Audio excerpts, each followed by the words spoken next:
2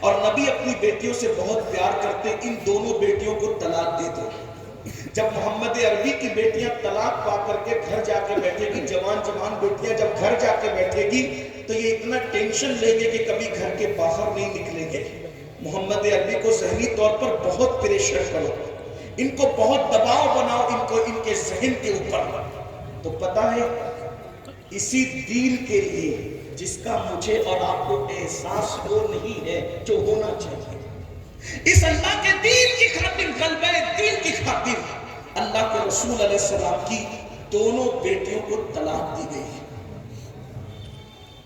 اللہ کسی باپ کو وہ دن نہ دکھائے کہ اس کی بیٹی طلاق پا کر کے گھر آئے، لیکن جا کر اس باپ کے دل سے پوچھو جس کی بیٹی طلاق پا کے گھر آتی ہے تو اس باپ کی نیندیں اڑ جاتی ہے۔ مسلمانوں، رسول اللہ سے عشق کرنے والوں، ذرا اپنے زمین کی عدالت میں کھڑے ہو کر اپنے دل سے پوچھو، جب نبی کی دو بیٹیوں کو ایک ہی دن میں ایک ساتھ طلاق دی گئی ہوگی تو اس وقت حضور کے دل پہ کیا گزری ہوگی؟ یہ دین اتنی آسانی سے نہیں میرے بھائی ہم تک پہنچا ہے۔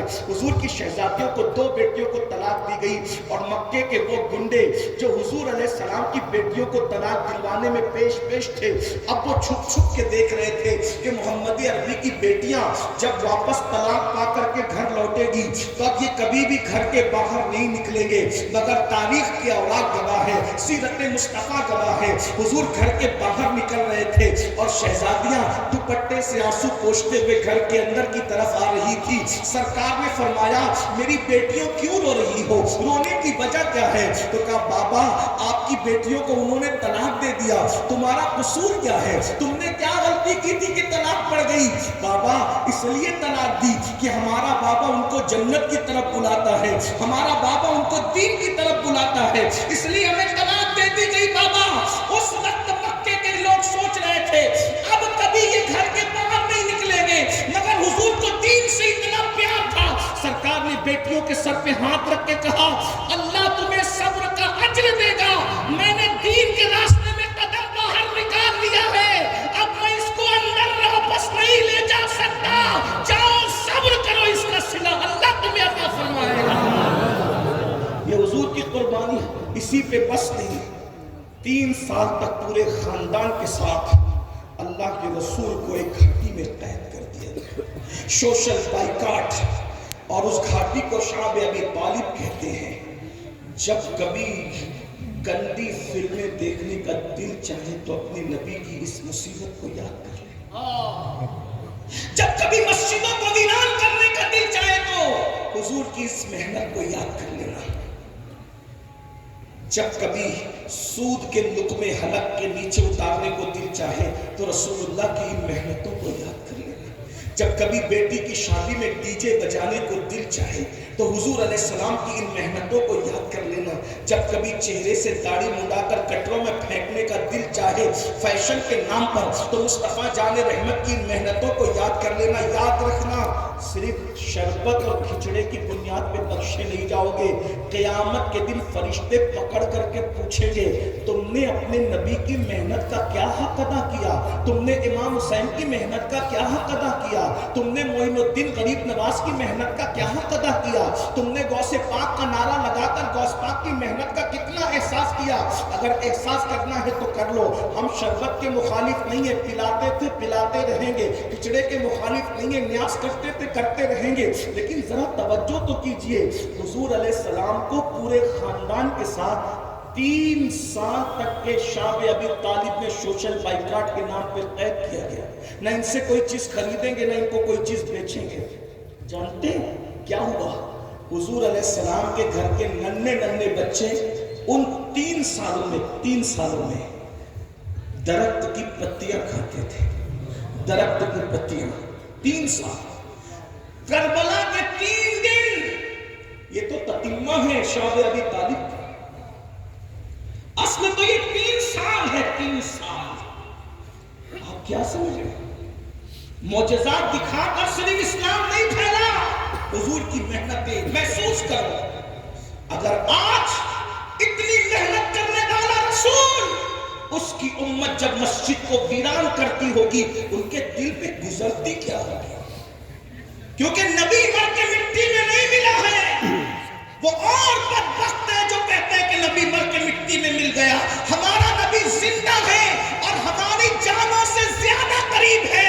تو زندہ ہے واللہ، تو زندہ ہے واللہ، میری جسم عالم سے چھپ جانے والے. غور کرو، تصور کرو، جس وقت فجر کی نماز میں تم سوتے پڑے رہتے ہوں گے، اس وقت حضور کے دل پہ کیا گزرتی ہوگی. شاب ابی طالب کی تکلیفیں حضور کو اتنا دکھ نہیں دیتی تھی جتنا دکھ ہمارے گناہ دیتے ہیں، جتنا تکلیف ہمارے گناہ پہنچاتے ہیں، کیونکہ گناہ حضور کو اذیت پہنچاتے ہیں. ہمارے جرائم میرے آقا فرماتے ہیں ہفتے میں 2 دن تمہارے نام اعمال میری بارگاہ میں پیش کیے جاتے ہیں. اگر تم اچھائی کرتے ہو تو میں خوش ہوتا ہوں، اور جب میں تمہارے گناہ دیکھتا ہوں تو میرے دل کو تکلیف پہنچتی ہے.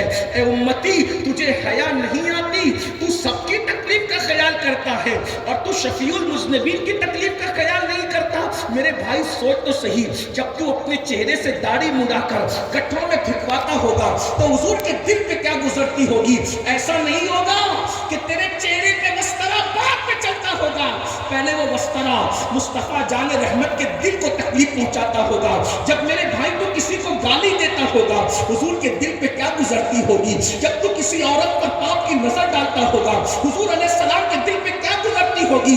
آج مسلمان کہتے ہیں ہم لٹ رہے ہیں، ہم پٹ رہے ہیں، ہم تباہ ہو رہے ہیں، ہم برباد ہو رہے ہیں. میرے بھائی، جو ایک دن میں درجنوں مرتبہ اپنے نبی کے دل پہ لشکر لگائے، وہ قوم عزت کے ساتھ کیسے جی سکتی ہے؟ وہ قوم وقار کے ساتھ کیسے جی سکتی ہے؟ وہ قوم سکون کے ساتھ کیسے جی سکتی ہے؟ سرکار علیہ الصلوۃ والتسلیم کے گھر کے ننھے ننھے بچے درخت کی پتیاں چباتے تھے. سیدنا جعفر طیار کہتے ہیں نبی کے گھر کے بچے درخت کی پتی اور چھال کھانے کی وجہ سے ان کے ہونٹ ایسے موٹے ہو گئے تھے جیسے اونٹوں کے ہونٹ ہو جاتے ہیں. اور ان کو جب کھانے کے لیے بچوں کو کچھ نہیں ملتا تو چمڑے کو جلا کر کے اس کو پیس کر اس کا پاؤڈر بنا کر پانی میں ڈال کے پی لیا کرتے تھے. بچے تمہارے بھی گھر کے، بچے ہمارے بھی گھر کے. نبی کے گھر کے شہزادوں اور شہزادیوں نے اتنی تکلیف اٹھائی ہے. اور آپ سے پوچھتا ہوں ان 3 سالوں میں کیا مکے میں کبھی بارش نہیں ہوئی ہوگی؟ 3 سالوں میں مکے میں بارش نہیں ہوئی ہوگی؟ کوئی چھت تھی شاب ابی طالب کے اوپر؟ پوچھو علماء سے. 3 سالوں میں بارش کا موسم نہیں آیا ہوگا؟ بتاؤ 3 سالوں میں بارش، اس بارش کے موسم میں کیا کرتے ہیں؟ کیا ان 3 سالوں میں کبھی مکے میں سردی نہیں آئی ہوگی؟ ان 3 سالوں میں کبھی سورج نہیں نکلتا ہوگا؟ بولو نبی کے گھر والوں نے 3 سال کیسے دی جب یہ دین ہمارے گھر تک پہنچا. اور آج اس دین کی ہمیں کوئی قدر نہیں. آج ہمارے گھر کی بیٹیاں دوپٹوں کو مفلر بنا کر ولیمے میں بے پردہ جا رہی، ہمیں احساس نہیں. بتائیے تو صحیح. ہمارے گھروں کے اندر سیریل اور فلموں کے نام پر اللہ کو گالی دی جا رہی ہے، احساس نہیں. یہ فلموں کے ڈائلاگ کے اندر اللہ کی جو گستاخیاں کی جاتی ہیں اس کا احساس نہیں. گانوں کے اندر جو کلمات کفریہ بکے جاتے ہیں اس کا احساس نہیں. اگر حضور کا عشق ہوتا ہمارے دلوں میں سچا تو ہم سوچتے کہ جس نبی نے 3 سال شاب ابی طالب کی گھاٹی میں گزارا، ہم گناہ کریں، اس نبی کے دل کو تکلیف پہنچائے. جب تم پھٹی ہوئی پینٹ